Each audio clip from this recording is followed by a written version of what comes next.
Liberal Currents presents Half the Answer with your hosts, Caitlin M. Green and Trent R. Nelson. Well, happy days are here again, and you know that understanding a question is half an answer, and this is, of course, half the answer. Your host, Trent R. Nelson and Caitlin M. Green, and, well, you know what we get into. We're both writers and editors with Liberal Currents. Caitlin is a linguist, a super smart question asker, mom.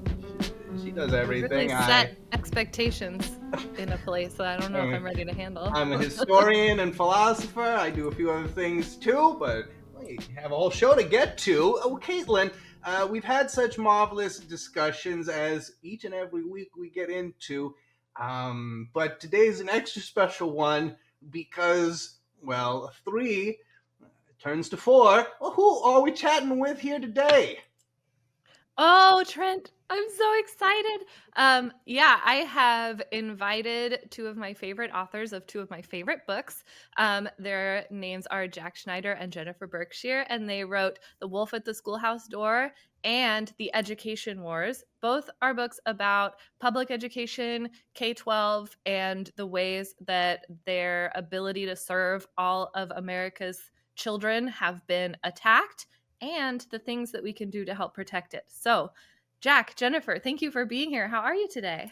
Well, thanks so much for having us. Yeah, excited to be here. Even in these dark times, we can maybe smile and think some smart thoughts together. That's the hope. So what I'd like to do today is talk a little bit about what's in the books and then also pivot to what's happening right now, because both of these books came out before the most recent presidential election and all of the big changes that are happening. So I think it would be really cool if we just start from the beginning, right? So one of the things that you guys discuss in the book is what's education supposed to be for, and how have people described the purpose of education in the past. So I wonder if you could give us a quick rundown of kind of what the different camps are for that question. Maybe I'll kick off our team answer on this one. Great. And I'll try to limit it to about 75 minutes, and then we'll move on to the second question. Beautiful.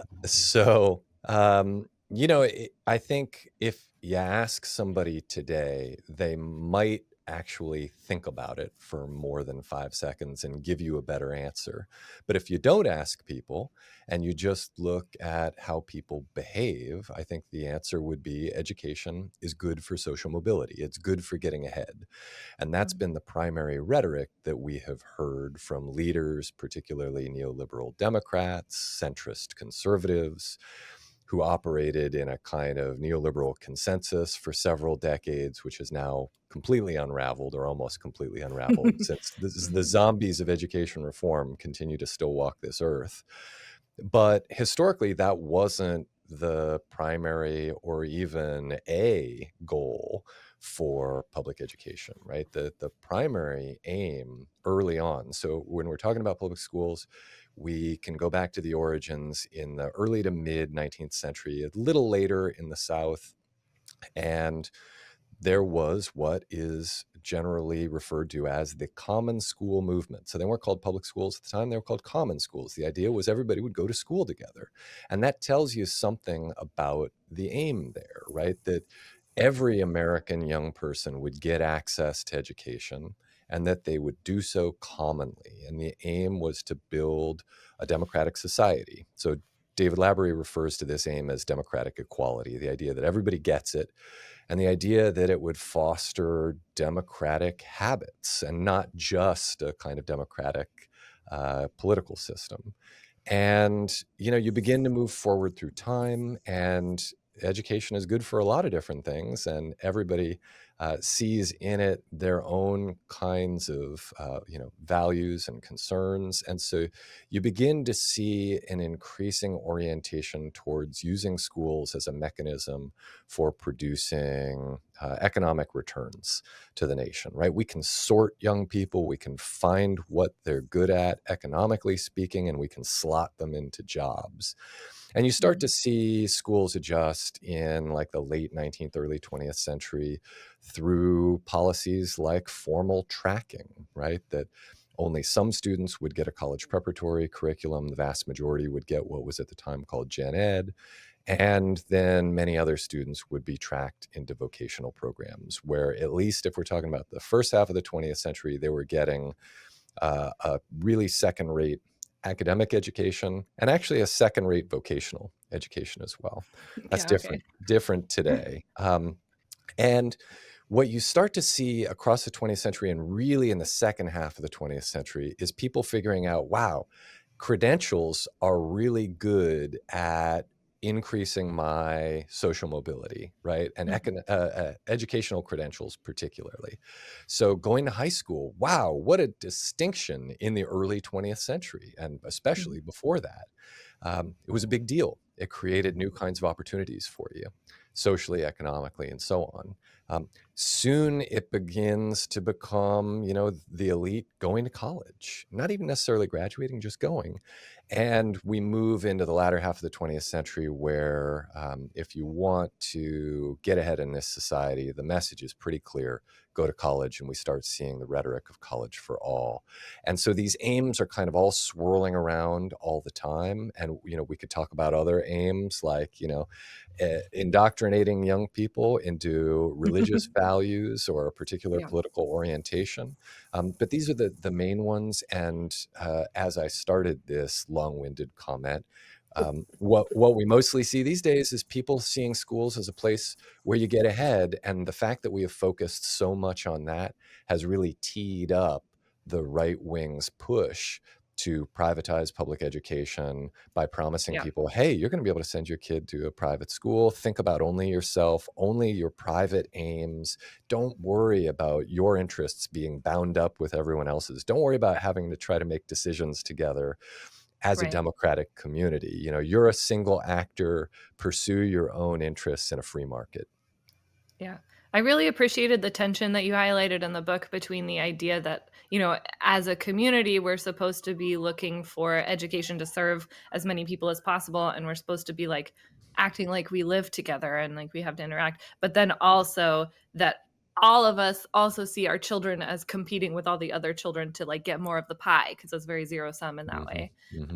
And that is a real tension. It's hard to navigate. As a person who's done home shopping, like looking for houses, right? The realtor is always just like, oh, the school district here. Yeah, right. You really want to take advantage of that, oh, maybe not that neighborhood, the school district, Yeah. So I have one kid who's in the public school system right now and one who's too little. We don't have universal preschool, so I'm paying for her. Yeah, she's at a private place. It's a lovely place, but I didn't like shopping for preschools because it felt weird to shop for a school. It felt really hard to really, to verify that what they said they were going to give her in the classroom was what they were really going to give her, right? Because if you're marketing yourself, you're going to use terms of marketing. You're going to make promises. You're going to be like, oh, we're play-based. And it's like, do you mean that you have blocks in the classroom? Or do you mean that your curriculum is play-based in the sense that You're like asking the too many economic theory says? questions, Caitlin. That's not what they want you to do. When they say you're That's going to the be a vibe I free got. agent in a free market, they actually want you to be quiet and accept the marketing line, because otherwise it's a lot harder to make a buck. Yeah. Well, I think that falling into the sort of free market capitalism machine is kind of naturally downstream from this idea of individualism as a value, right? And like a way that we should think about things. And you can see it when people are trying to sell us these other systems that can get you away from having a common school or whatever. Or what do they call it? A government school, when they wanted to make it sound scary. Yeah. So I wanted to get into kind of like, who are the people who are trying to give us something that's not public schooling for all?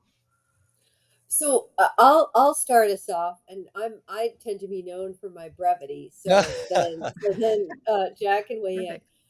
But I don't know if you all are familiar. There was a doorstopper of a book that came out a couple of years ago called "The Death of Public School," by Mm. a journalist named Kara Fitzpatrick, and it really is just a fascinating 100-plus-year long overview of this really fascinating and constantly shifting coalition of groups and interests that have organized around the idea that we need alternatives to public schools, or what you were pointing out, the derogatory, the government schools. And so Yeah. so and it's not just, it hasn't just been on the right, that we think about the history, and yes, there was this immediate, the in the build up and the backlash to Brown v. Board, making integrated schools the law of the land. You saw the South say, well,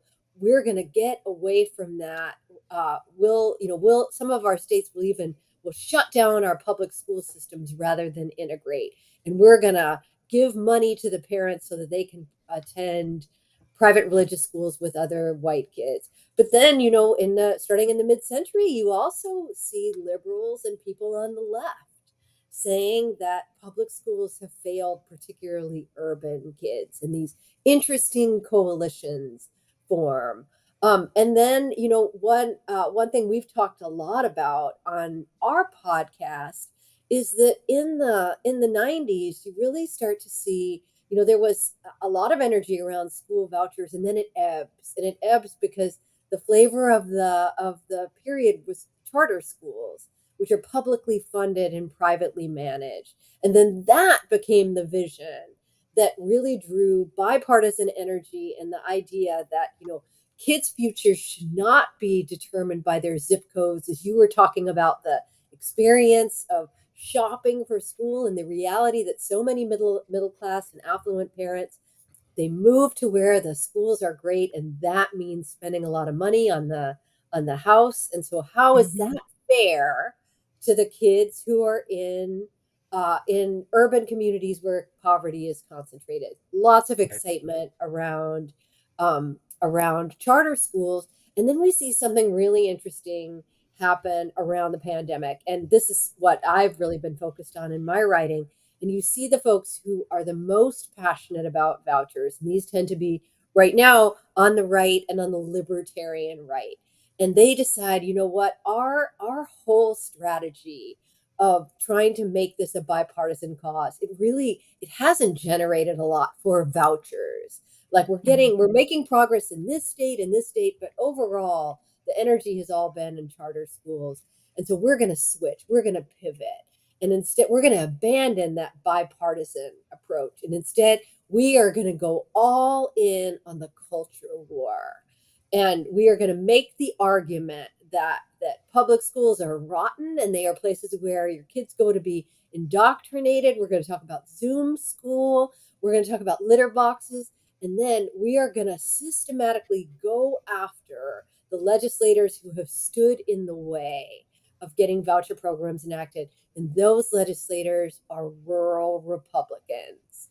And Mhm. so this really changes, and then it sets the stage for this dramatic expansion of voucher programs, first through red states, and now most recently we have our first ever federal voucher program included in the one big beautiful bill, the name of which has been changed, and it is now tax relief for working Americans. And I'll just stop there. Right.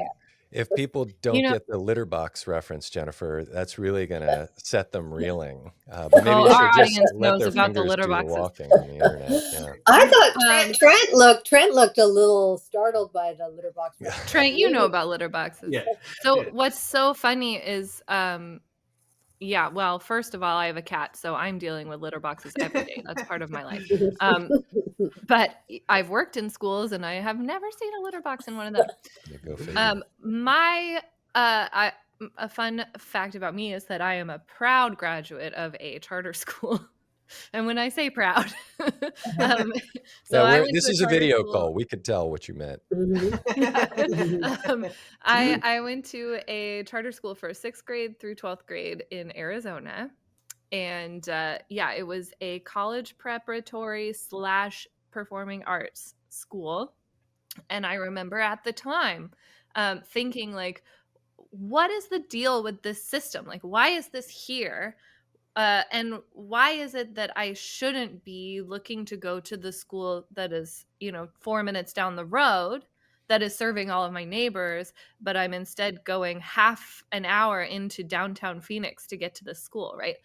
And the reason was because everybody around me was saying there's no way you'll get ahead if you go to that other school.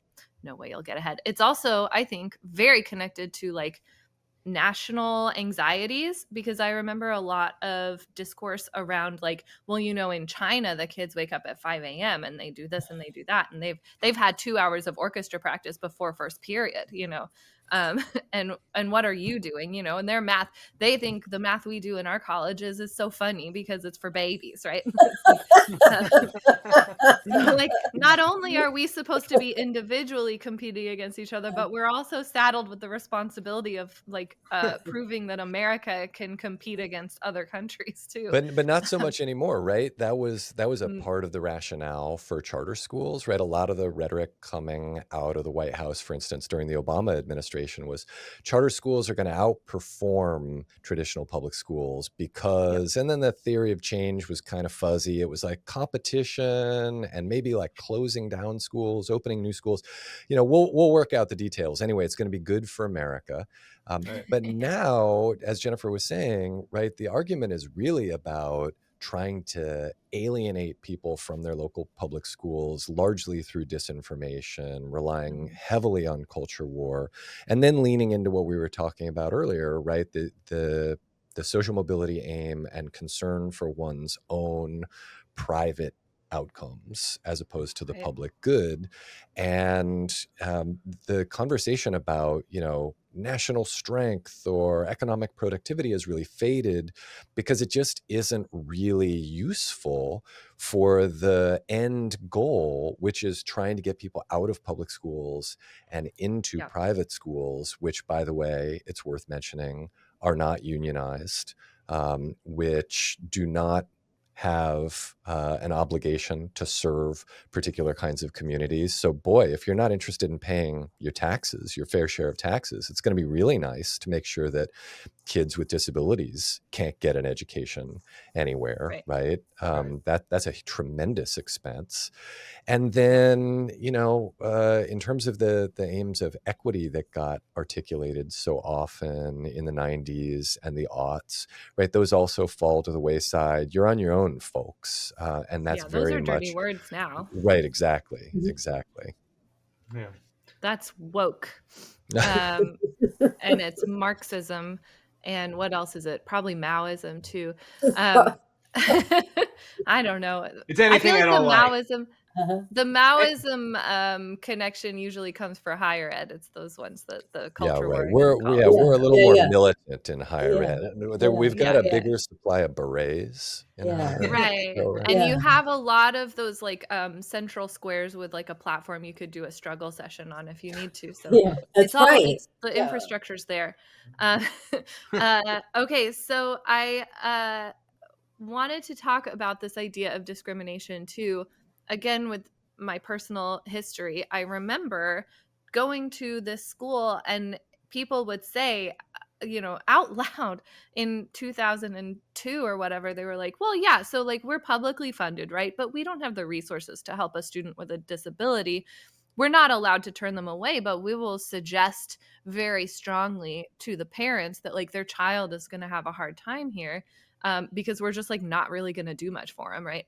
And that feels like a natural consequence of having this system of where the funding is going change from being a public good that is managed from the same source versus these vouchers and these little like tuition subsidies. And so you have these smaller units. Each one is supposed to create its own structure to handle the students that it takes in.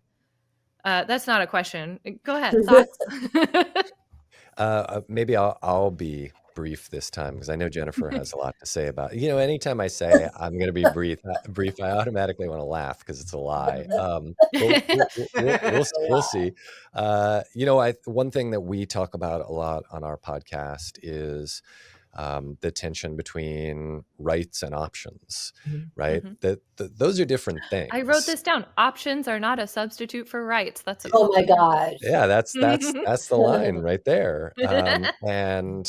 And I think it's important to think about. We're actually going to be doing a show on this soon, to be thinking about the worldview that understands inequality as a natural phenomenon, and that perceives any attempt to equalize outcomes or even really to equalize opportunity as a government overreach that is beyond what is acceptable in a free society, and a very tortured understanding of free society there. And so a part of getting people into private schools is about scaling back our responsibility for one another, such that we no longer believe that, we owe it to every kid in this society to give them an equal opportunity, or to try to get them to a place of relative parity in terms of social and economic opportunities later in life, right? But instead to say, well, no, we're going to make it possible for each individual to pursue their own aims. And, we'll give you a little bit towards that, right? It's like a seed fund for you, but then you're your own investor. And when we're thinking about this, we should not just be thinking about, well, these people who favor this kind of policy approach to education tend to have more faith in markets than we do, tend to have less concern around the gaps in markets through which millions of kids will fall. But they also don't see it as a bug that we will see radical exacerbation of inequality. That's a feature to them. Yeah. I think it's a lot easier to make that case now in, September 2025, when we have quite a lot of examples of officials on the record saying things like, well, we're hoping to get rid of the Department of Education. Well, we're hoping to dismantle public schools as a concept, and then in terms of public health too, like, oh, well, the people who can't handle it will simply die of preventable diseases. And that's what we want for this country. I struggle to understand the incentive for eliminating public education, because I simply imagine living in a society where people do not know how to read even as well as they do now, or Trent, my do not sweet, know special how little to fluffy potato function. pancake. I You're know, just so I precious. know. I know. I can't fathom it. This is my naivete, I guess. I can't fathom a world any dumber than we've got, and yet it seems as though they're trying to put that forward. And so what we sort of spoke earlier about the incentivization, right? The different incentives, the different lanes. I think, as Jack said, but what like lane is this? What incentive is this? What to make the society less effective? I mean, there's so many just ancillary consequences of not having education, and they all kind of, in my mind, fit together. Like you can't be economically productive. Sure, that's like a capital interest to varying degrees, but you also might not be able to pursue the things in your leisure that bring you pleasure, and that is like a very personal loss as well. And then you can't fit into the greater society by having a meaningful life, giving your all to something that really means something to you and to the collective. It just seems like a lose-lose in almost every capacity.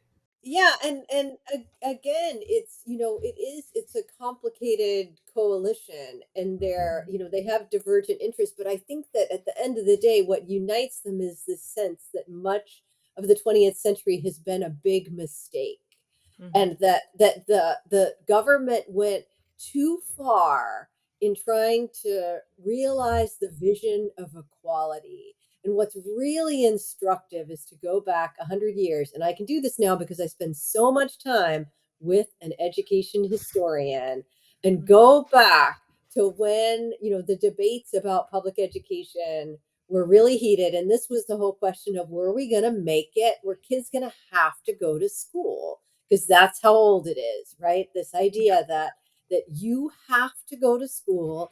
And at this point, like, there was basically like police enforcement attached to compulsory education. And so if young Trent was hanging around at home and he wasn't showing up, they were going to send somebody and make Mrs. Nelson send Trent to school. And so you have this, this debate over, like, do we really need every kid to go to school? Because weren't there some kids who were just meant to go work in the factory, in the field? Like, why were we treating all these kids as though they all needed to read and learn to add and subtract? And we were basically getting in the government was overreaching. This is social engineering. And I think what's so interesting is that you hear that sort of talk coming back. And the phrase the social engineering, definitely I've heard. you hear it, and sometimes it's attached to the question of whether we need a Department of Education, but it's increasingly attached to the question of whether kids should be able to go to college. And then I think, like, once you view it through that broader lens about what the role of the state should be in realizing a vision of equality, you understand that, like, actually, like, a lot of these people view the backward state you described, Trent, as the natural state of affairs. It's just, we're just letting the natural hierarchies reemerge. The natural hierarchies, right? There's like types of people that just are not really, like, why would we try to develop their minds? Because they should really just be like grunts, scrabbling around in the dirt, right? Like, Well, and again, that's why the stance that work should have meaning and purpose was in itself a revolutionary idea, a revolutionary statement, because to this class of which we've discussed before, when the Republicans talk about rhinos, and we look at John Boehner and Paul Ryan, they're talking about people who are not like the people who we're now talking about from 100 years ago. 120 years ago. That's the people who they're saying we're not emulating, because exactly, life doesn't have to have meaning and purpose. We need workers, and workers don't need to be thinking about all of Voltaire and Rousseau. The only purpose you need to think about is developing repetitive stress injuries. Well, one of the things that I think is important to keep in mind here is that education cost a lot less 200 years ago. And that is something that, working ordinary Americans have used to their advantage, in the sense that they have continued to advocate for adequate schooling as the cost of schooling has gone up. So in an alternate version of history, we could have seen a point at which elites began to say, this whole thing is too expensive. This was fine. This little experiment was fine when it was, grammar school, which it was then called, grammar school for everybody, but, like an untrained teenager in charge of the class who's being paid in the form of logs to, throw in the snow to make it through winter. And as the cost goes up, what you see is ordinary Americans advocating for themselves and their kids. And it is often the case that, particular groups get left behind for some period of time, but then get organized and make demands on the rest of their ostensibly democratic society to have their rights advanced. And so, flash forward to 2025, and education has become, a nearly $1 trillion annual enterprise just for K-12 public schooling, right? Never mind the cost of publicly subsidized higher education or, whatever the private expenditures on private schools are. This is a very expensive thing, but most Americans continue to see it as being really valuable. Right. So Trent was saying a moment ago, who needs to see purpose in work? Who needs to see purpose in life? Well, it turns out, the vast majority of us. People really do But think that's but important. Yeah. but that's a real wrinkle for elites, and Right. particularly those averse to paying taxes, because how are you going to get all of these, sponging 99 percenters to give up all of these benefits that they're getting, which, in the eyes of these tax averse elites are completely unearned, right? This Yeah. is the nanny state run amok. And so it really is important to be thinking, when we're talking about interest, to reel this all the way back to Trent's original question. When we're Right. thinking about interests, the interests are those who will benefit from peeling back the kinds of opportunities that every kid gets. They're Right. imperfect and they're imperfectly distributed, but they Right. are opportunities. They're real opportunities. And as Jennifer has said many times on our podcast, right, it's not just the opportunities, it's the aspiration that comes with being told that you're an equal member of a democratic society and you're going to get 12 years of publicly supported education to try to prepare you to be an equal member of this society, We right? can't So, be telling people that. What are they going to do? They're going to start right, like they're going to want more than trying to make, logs. yeah, It, they're going to yeah. start voting like they deserve things. Yeah.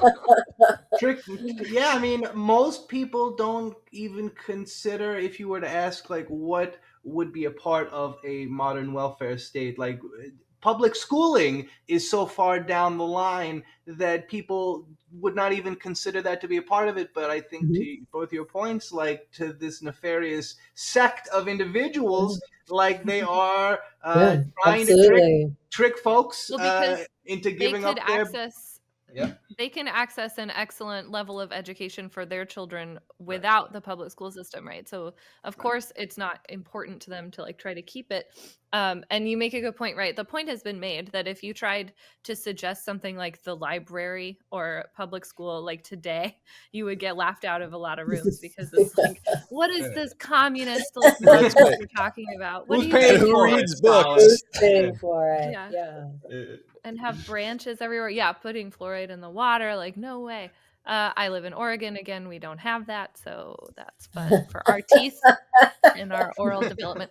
As a linguist, I am really interested in the pattern of euphemisms and like the ways that people have tried to engineer the language around trying to sell the idea that public schools are not what we need. What we need is these other things like vouchers and things.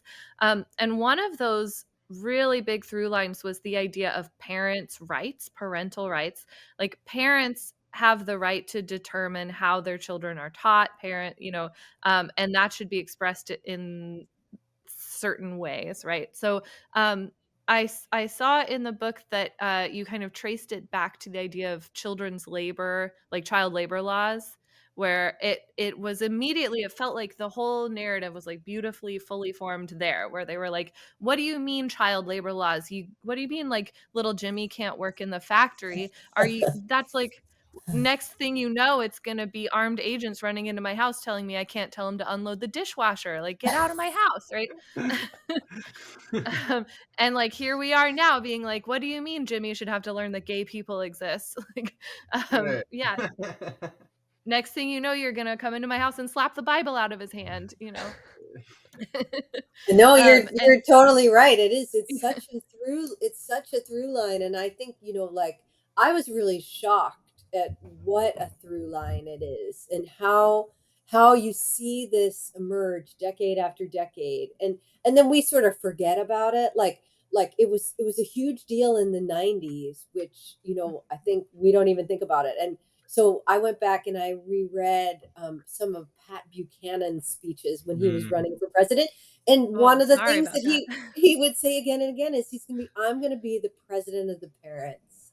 I'm gonna be the parents' rights president. And I was like, wow, this is amazing because I thought this just popped up for the first time around COVID, right? And it's like Mhm. actually, no, it's a huge through line.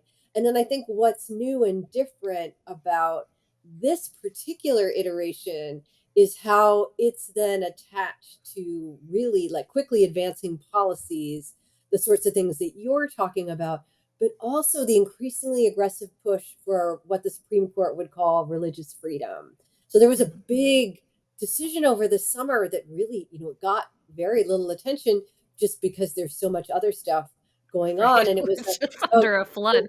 it was a group of parents in Virginia who sued.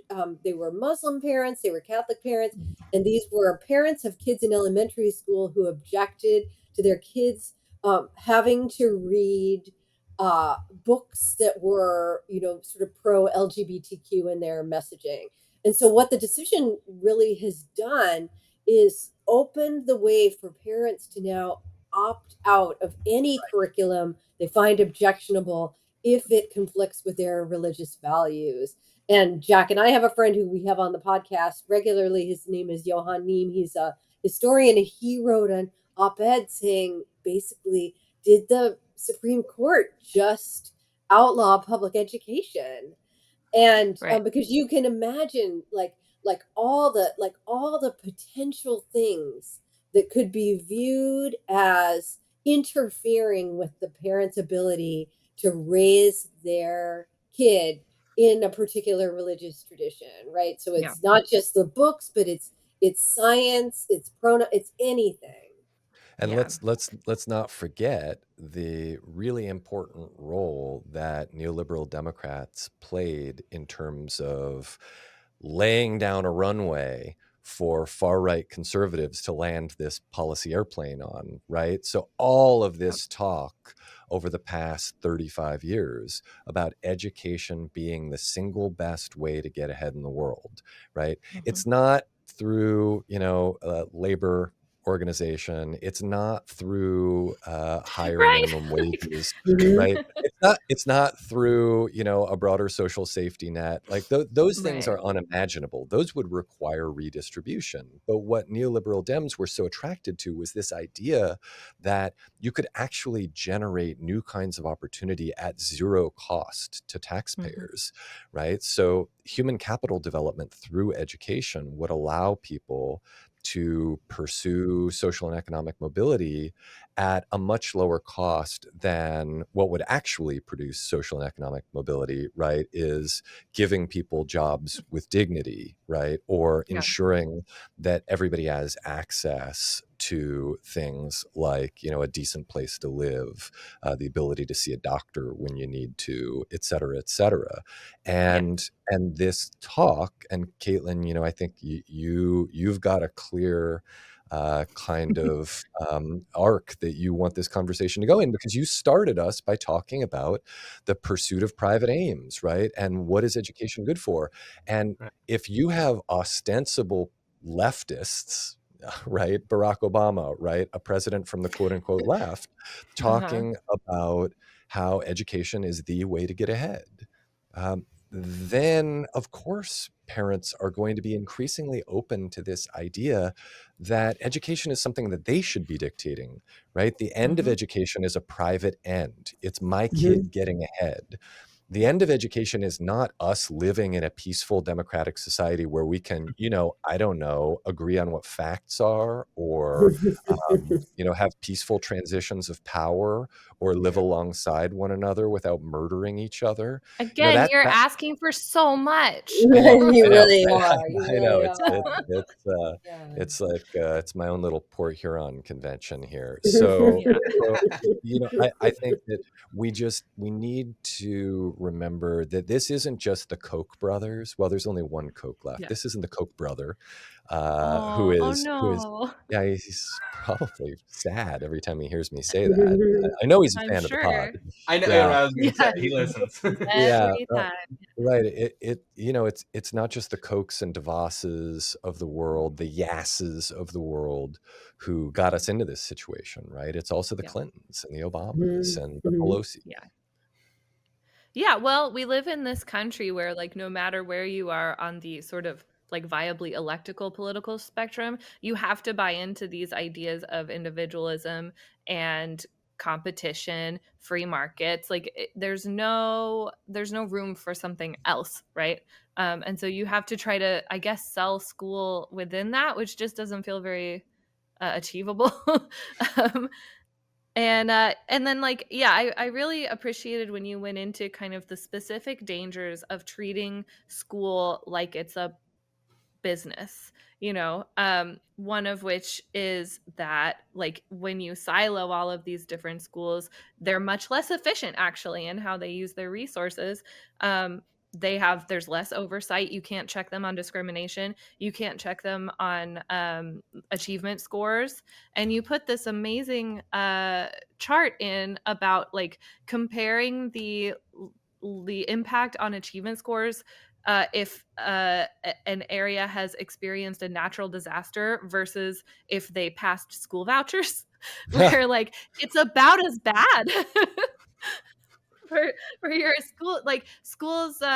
The way that like student achievement was impacted by the COVID-19 pandemic is comfortably between when Louisiana passed vouchers and when Indiana passed vouchers.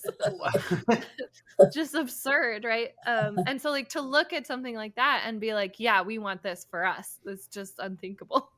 Yeah, and the argument, as you'll notice, right, has Yeah, completely shifted away from achievement. So you're not hearing, you can't you make the know, case on achievement Mhm. scores, so right. You're not hearing, the Bush White House and the Obama White House and the previous Bush White House and the Clinton White House, right? You're not hearing that message that you heard for 20 years, 25 years yeah, across both Republican and Democratic presidencies about the importance of achievement scores. You're hearing instead people like Betsy DeVos, right, who came on the scene and people liked to, have a chuckle at her expense or say that she accomplished nothing. She normalized really extreme rhetoric and really yeah, wildly ideological ways of thinking and talking about schools. And she came onto the scene and said, a school is good if a parent chooses it. Period. End of conversation. Now, I'm no fan of test scores. Right? In fact, I'm the author of a book called Beyond Test Scores. But I do believe that right, there ought to be public accountability. I do believe that Of we ought to course. be trying to track school progress in some way, and that yeah, completely abdicating public responsibility for that and saying, hey, whatever public money is going to is fine as long as a parent has opted for that, is a rejection of democratic society, period. mhm. Yeah, it gets back to that options are not a substitute for rights. This is not a thing you should shop for. It's just not, right? And so you talked a lot about the interests of the state and how if you just say it like that's kind of a scary concept, right? But it is actually kind of a legal idea that when somebody wants to assert their right to do something, you stand it up against the interests of the state, meaning like the common interest of everybody who lives here, right? And so in the case of education, the interest of the state is, are we creating civically engaged and like, informed people who are able to come to their own conclusions about things so that they can participate in our democracy? Like that is the standard. That then if it's like, I don't want Jimmy to learn that the humans weren't around before the dinosaurs or after the dinosaurs, like that doesn't win. Then you can't have those two, and they are actually competing. We have to be comfortable like talking about them next to each other. It's We're back to individualism, aren't we? I know it was in there was some couple years ago, maybe this was last year in Arizona, your home state. there was a little controversy because, Arizona is now really like on the cutting edge of what this looks like. What if you just, let's just give the parents the money and then they can do whatever they want with it. And so it may be that they use that money to pay tuition at a private school. But actually the vision it goes well beyond that. And so they have what are called education savings accounts. And then the parents whatever they buy is school. And so somebody, they had a online discussion forum and a parent said, hey, does anybody know where I can find a flat earth curriculum? And people were like, this is crazy. This has got to be a joke. But it wasn't a joke, because in the way that Arizona has now defined education, that question was perfectly logical. And there's no way for the state, right? The state no longer has an interest. And so there's no way to say, hey, parent, this is crazy, because the whole idea is that you're preparing your child to be, a well-rounded citizen of a global society, right? Yeah. That instead, when the Secretary of Education was put on the spot, he sort of hemmed and hawed and was like, actually, we can't tell the parent that they're wrong. Yeah, we set it up so that we actually can't do that. Yeah. And there are all kinds of curricula that you can get that have been created by private companies, by churches. There's even a popular homeschooling curriculum that is pro-Nazi. That's like a white supremacist school curriculum that you can get. Like, there's anything you want, you can find it. And so, yeah, it just creates an even greater divide between what's being vetted and approved by the schools versus what you can get with your educational savings account. And Caitlin, some of them are is just it a like total scams. neo-Nazi curriculum or a proto-Nazi curriculum? They're both. What era I of read the Nazi? article a while back, but I believe I it is know, a I remember neo-Nazi that. curriculum. Yeah, neo. Yeah. Okay. Yeah. We wouldn't But want they're people like saying very neo. explicit about like their connection to the 30s and the 40s, and like how much we like how things were going there. No, So, I can't help but just come in and dunk on Arizona one more time. No, go for it. I am not going to be here defending. These ESAs that Jennifer was talking about, they created debit cards that they called the education debit card, and they're untraceable with regard to where the money gets spent. And Cool. this is by design, right? Because what you want is your policy aim there is to pull money out of the public education system, right? That it can't be overstated how much this game plan depends on toppling the public education system, because if there is a thriving neighborhood school, then that is what people continue to want, right? How do you pry their sympathies away from neighborhood schools? Well, you have to make them worse. You can either make them worse in people's perceptions through rhetoric, or you can literally make them worse by trying to starve them of funds. And so the education debit card was designed explicitly to siphon funds off from public schools wherever those dollars happen to go, Who right? cares? Yeah. iPads or Away. ski passes or flat earth or neo-Nazi or proto-Nazi curricula. Dunkaroos. Yeah. Disney Plus. There's so much educational content There's on a lot Disney to Plus. learn there. That's Just true. plop them down. I think National Geographic's on there, so we're good. We got it. And then there's also it's not just that it's these individual kind of uses of money, but also school districts are in some cases taking on highly ideological material like PragerU. What's happening there? Why is PragerU in public school in public school systems being shown to students? That's a really good question, and some of it. Jack and I wrote a piece about this, and we argued that a lot of the PragerU stuff it's basically a troll, right? The whole idea is to get own the libs, right? And to start you're trying to make people think that there's no possible way that public education can be a space that brings people of different views together. Because, either your kid is being indoctrinated to become an Antifa radical. My students this week read a chapter from Kevin Roberts' new book, Dawn's Early Light. He's the head of Heritage, and their heads exploded when they saw the list of things that public schools were alleged to have indoctrinated them in.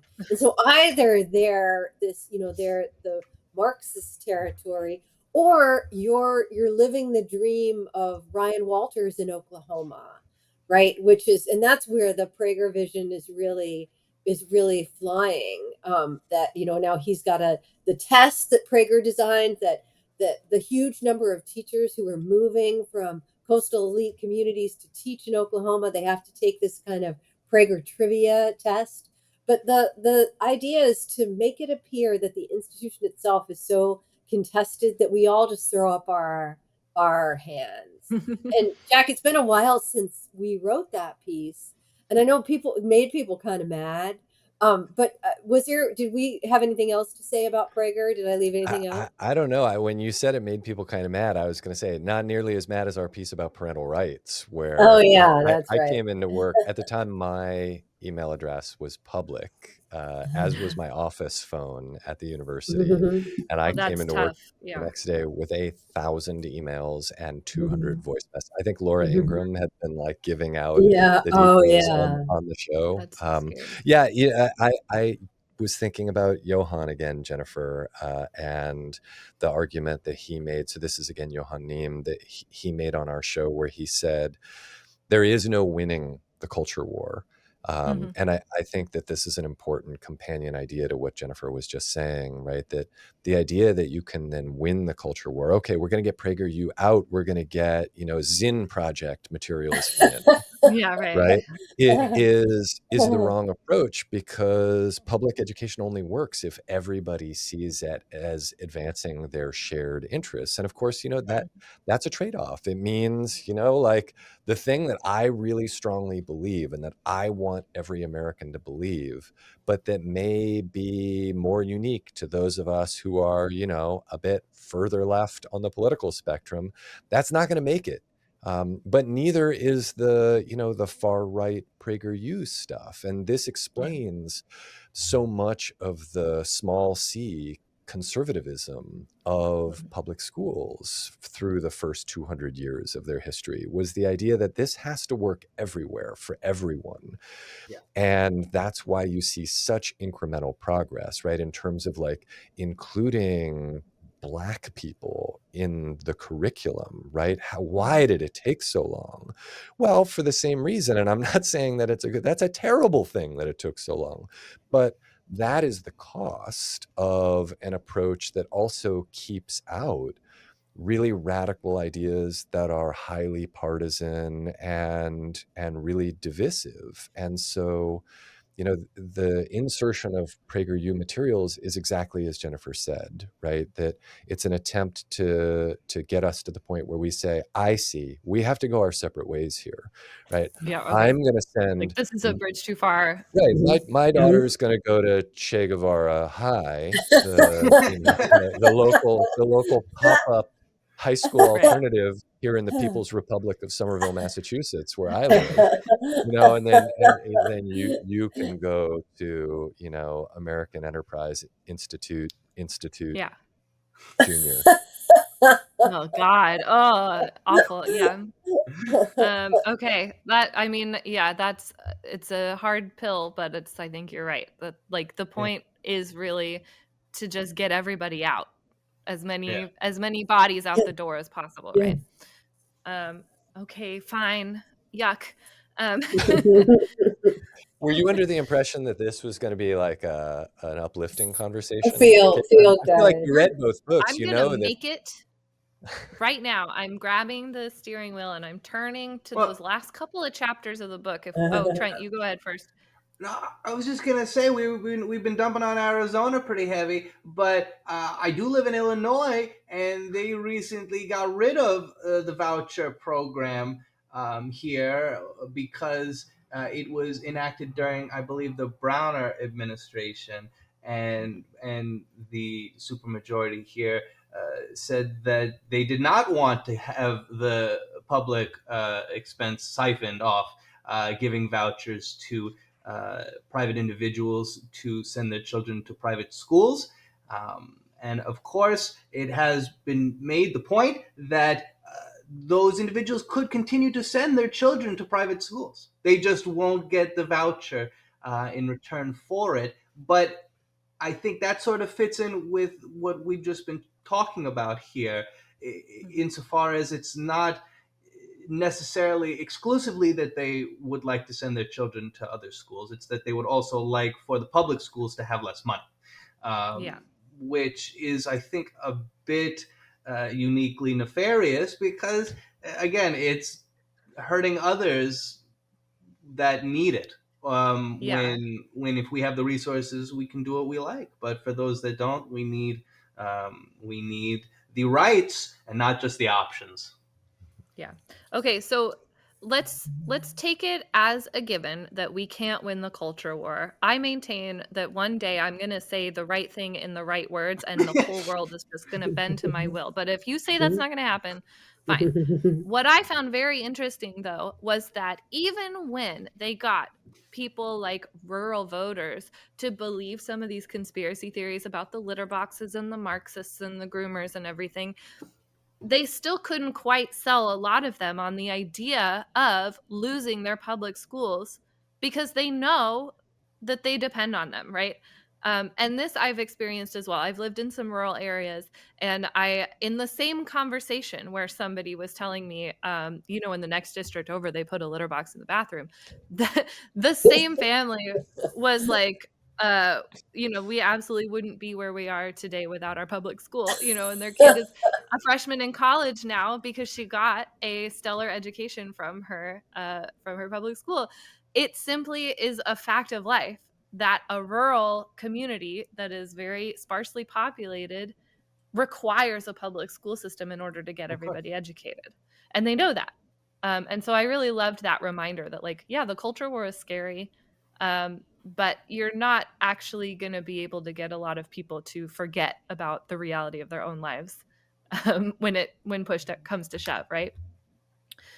And it also tied into your ideas about how school vouchers or school choice or school defunding of any sort is most effectively prevented. And it is by broad coalitions of people who understand what public school does for them. And you talked a little bit about the rhetoric too of like what really gets people on board. So I wonder if you could go into that a little bit. See, I we're think going to that make it hopeful. we are, and I think a big part of why Jack and I spend so much time talking and writing about this stuff is that what you just laid out, in many ways, it's so at odds with the rest of our politics right now. And so when I look at those, in November, there were multiple states where voters had the opportunity to weigh in on whether they wanted their states to enact voucher programs and start sending public money to private religious schools. And in Kentucky and in Nebraska, particularly, voters said overwhelmingly no, we do not want that. And in fact, it was in the most rural and the reddest parts of those states where people, swung back the hardest. And I think that was really eye opening to see. And there was this a study done by some academics, and they said, when we started this conversation, I was telling you that voucher advocates changed their strategy and they really went after rural lawmakers. And these academics said they were very successful in eliminating legislative roadblocks, but they have not figured out how to overcome public opposition. And I just feel like, unlike so much of our politics right now, that gives us an opportunity to mobilize people across lines of difference. And Jack, I'm going to let you jump in because there's a train going by. Oh, I thought I heard swelling orchestral music, and that was my Yeah, because of the cue to inspiration. to really to bring it home. Yeah, I think that there are so few places left in our society where we can go for no cost, not as Mhm. customers, but as members of a society, and be treated equally, have equal access to that space, and meet up with people who are actually different from us. We have so few of those places left that I think people actually have a heightened appreciation for public education that is mostly not articulated and not entirely conscious, right? But I think for many people, you were saying, Caitlin, that rural communities depend particularly on their public schools. And I think actually we live in public space deserts, all of us these Right. days, right? Where are we going to meet up? The post office, right? I'm gonna bump into you there while we're mailing letters. Where does civil society happen, right? Yeah. At Starbucks? No, I go to a different coffee shop. I go to my local Maoist coffee shop where I can pay twice that for. I make my coffee at home like a real Yeah, how you communist. homeschool your I after homeschool my Coffee. coffee. That's right. And Jennifer's got a flat earth coffee curriculum. So I do. I just think that the more that we can talk about that and activate that understanding for people, which is mostly latent right now, it's like, you're in these schools, whether you've got a kid in them or not, right? You use them to vote, or, that's the local park is their playground, or, you go do Zumba there on Saturday. And so understanding schools as something that is, exactly what they are, and that is also bigger than what they are, which is public space for civil society, right? This is what democracy is. Democracy is not showing up once every 4 years in November to, punch a button. If somebody you're allowed once to. said democracy is not a spectator sport, I think, if I recall. Is that a subheading or It's a chapter title. Oh, yeah, that's Excuse me. Yeah. So I think, the more that we can help people understand that this is basically this is what we've got left, right? And that this is what we're fighting for, and that we can actually fight to further expand that, not necessarily on the campus of the school, but across American society, so that we can begin to imagine something a little bit more ambitious than like a unionized Starbucks. I mean, no shade on that. You're like, That's a good luck. goal. That's a good goal. Right? Good luck with that. But that shouldn't be like the only thing we can be hoping for in terms of realizing a more equal and more hopeful society. Mm-hmm. Oh man, Trent, Alan's gonna be so happy. Our coworker Alan, who he has this whole thing about, what the future of our country really depends on, right? Is like rekindling and pointing to the existing value of civic participation, civic responsibility, and he's gonna be so vindicated right now. Yeah.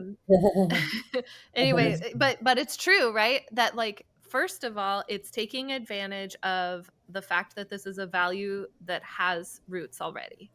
And that is really useful because you can't really convince people to like adopt a whole new worldview that's not, relevant to them. And then secondly, it is a solid value that touches every aspect of your life, right? We do live in a world where other people are there too. And it's good that we see them and know them and view them as human beings and work together to create a structure to our society that benefits as like all of us as much as possible. And that does mobilize people. Do you think you could describe the big us, small them idea? I don't know if you remember that. It is towards the end of the book. Yeah. So what's been really interesting is the gap between the rhetoric about the power of culture war and the reality. And I feel like I hear this all the time that people, just yesterday, I was doing something like an event, and somebody was like, what are we going to do about the fact that this stuff is so effective? And I was like, the guy, I just looked at the results of the special election in Virginia, and the Republican got 25%, and he ran on getting woke out of the schools. And so what we've seen throughout this most recent iteration of the school culture wars is that in all these campaigns, the people who run on the litter boxes or the bathrooms that over and over and over again, the bigger message that's focused on the future and possibility and on the reality that people across party lines tend to have remarkably similar visions of what they want for their kids. Like that's the big us that squishes the small them again and again. But I think because the world of our schools is so decentralized that people have no idea that this is happening. And so when I tell them, the Moms for Liberty people lose about 75% of the time, they're shocked because they think that it's this juggernaut. Mm-hmm. Yeah, that's really amazing. When I read that statistic in your book, it made me take a minute and be like, oh, was I catastrophizing a little bit? Yeah, I was. Because this is a small group of people. They're organized, right? They coordinate with each other, and they have funding from like PACs and different kinds of like organizations that can give them money. But they ultimately just don't have the juice. Like they can't get people excited enough to advance their policy desires because the policy desires suck. And like this message that like this is a small group of people, they want us divided, they want us fighting each other, they want us scared. We don't have to do that. Mm-hmm. We can just think about what we want our schools to be like and vote for that. And there we're going to get what we want. That's it right there. Mm-hmm. See, hope, optimism. Somebody should run for president on hope. Yeah, and maybe change also. Really... I think it could work. But then lay the groundwork for the dismantling of public education. Shoot, Jack, you got me off track. It was ironic. We didn't realize. Yeah, ironic. Yeah. I'll give you a change. Yeah. It's that there's like a lovely little comic that's like, I want things to be different, and then he just destroys his house, and he's like, oh no, yeah, that is different.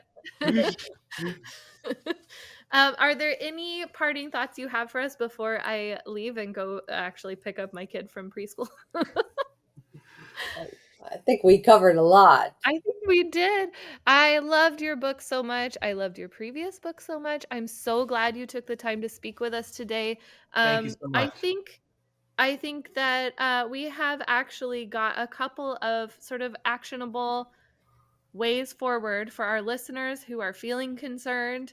We can do this. We can save our schools because we know that it is a big us with a proper vision for the future against some people who don't really have much of a vision that they can sell that's actually viable. So thank you so much for coming on the show. This has been Half the Answer, where understanding a question is half the answer. I almost feel like happy days really are here again. Trent, what do you think? Well, you guys should listen to our podcast. You'll stop thinking that. If you're ever having too much of a sunshine and rainbows day, cut this. Find Have You Heard on your device. We'll bring you back down to earth. And what's the name of that podcast? Will link to your podcast. It's Have You Heard, and we are available wherever you get your podcasts. If you have a little extra time after you've listened to all of our episodes, you can consider heading over to Have You Heard, and we will link to that in the description of this one. In very small font. Certainly pick up the books. They are both delightful. And yeah, we will see you next time on Half the Answer. Thank you. Thanks for having us. Thanks for listening to Half the Answer, presented by Liberal Currents. You can find Half the Answer anywhere you get your podcasts. Liberal Currents is an entirely listener and subscriber-funded publication, which includes programs like Half the Answer and Neon Liberalism. So, if you like what you've heard and wish to contribute, you may do so at liberalcurrents.com and through Patreon. And remember, understanding a question is half the answer.